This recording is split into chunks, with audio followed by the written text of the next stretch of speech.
Everyone, welcome back to my channel. Today we're going to be talking about my December personal net worth for 2024. I wanted to just make sure that I followed through and kept you guys updated until the end of the year. So if you're new to my channel, welcome. If you're not new, welcome back. My name is Janelle. I'm a wife and a mother of one, and on here I do all things cashless budgeting. So back in November, I became personally debt free, and so I'm now shifting all of my efforts over to our household budget, where we are trying to pay off $32,000 worth of household debt.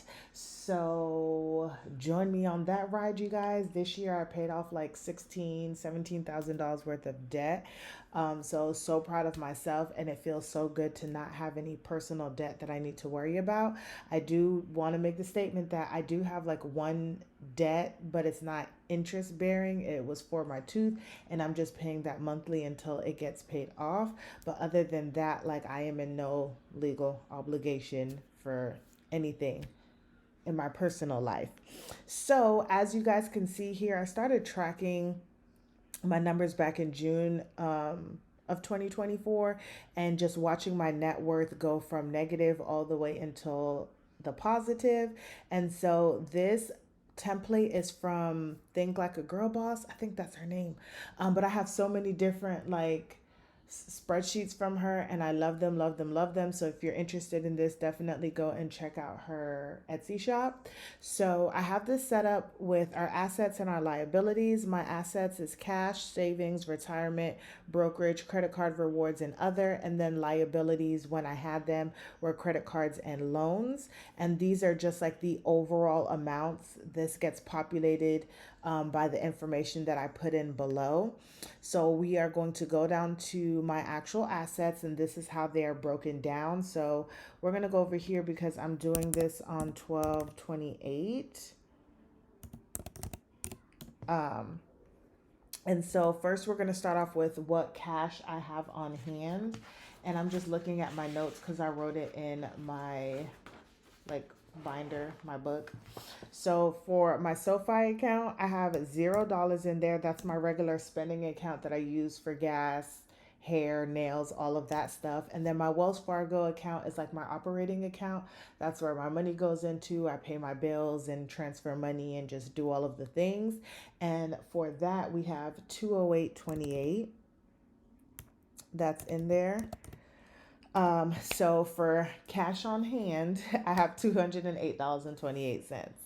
Now we're going to head over to savings. I have my personal just savings, and then my sinking funds, things, other things that I'm just saving for myself. So, and it feels good, y'all, to watch these numbers that are going up instead of like going down. So for savings, I have $141.29. And for my sinking funds, I have 194.61. Now this will change just depending for especially my sinking funds. For my birthday, I had got some Stitch Fix clothes, and I needed to pay that off. So that came out of my sinking funds. It's out of like my self-care account. And then I also have like my YouTube savings in there. So every time I get a check from YouTube, it goes into that savings. And then like all of my like stickers and all the little stuff y'all see me using, that money will come out of there. So there will be some like fluctuations where there's like a lot of money, but then the next month like it's gone, and that's kind of like where it is. But I'm going to try to temper myself for 2025. But we have $194.61 in sinking funds, so our savings are now at 335.90, which is pretty good because the highest I've gotten to was 451.85 in October, and then it went back down. So that's where we are for that. Retirement, I'm starting to take a lot more seriously now that I'm out of debt, and just really getting a grasp on it and understanding just like how important it is, y'all, because definitely when you are younger, not that I'm old, but like you just really don't think about retirement, and then you start realizing like, oh my gosh, I hate going to work every day, or all of the things. And then now you're really wanting to push to save money for your future so that you don't have to work as hard later on. So I have a 401k with my current job, and right now that is at 1450.45. I just started saving into it again last year October, so I'm doing pretty decent. And then this year I got promoted in May, so even more money's starting to be put in there. And then I put in a request, I think, to do 3 or 4% out of my check for 2025 to go into there. I'm still not like 100% in because I want to make as much money as I can so I can put that money towards our household debt and kind of get that debt down. I'll feel so much better when that debt is gone, and then I can really get into my like retirement. And then I have an old 401k that I have like transitioning to go into my current 401k, but this has just been slowly going up even though I haven't been putting money in there, and so I'm not like upset. But this is at 1878.39. And then we have my IRA, and that is at 92.34. And then I don't have anything in a brokerage or like cash retirement fund. That'll be later on in the future. So right now we're looking at 34.21.18. And then I have a separate brokerage with Robinhood, and this is just money that I use for my like dividends accounts and things like that. And we are at 558.10. So that is where we are for our brokerage. I have not been tracking any of my credit card rewards or my Ibotta. I do need to cash out my Ibotta, so maybe I will cash it out and put it somewhere, but I guess it wouldn't be. Actually, now that I'm talking to you guys, let me actually just go and look what's in the account right now because I think that that could just work and just see where we are with it.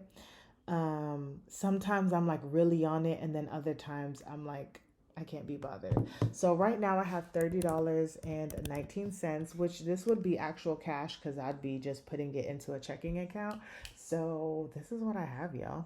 So that is everything. And then, like I said, I don't have any liabilities. I'm not tracking that one payment because it really is just like a payment. It's not debt that I can add on to or anything like that.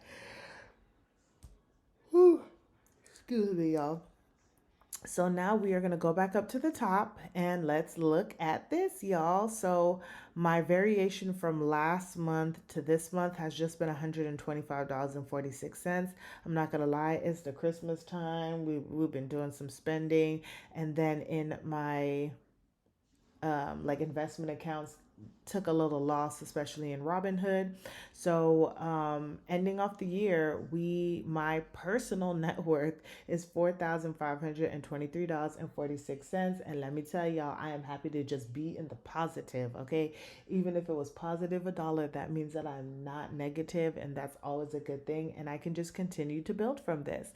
So I hope you guys enjoyed this video. Don't forget to like, comment, and subscribe. Share with your friends and family, and I will see you guys in the next one.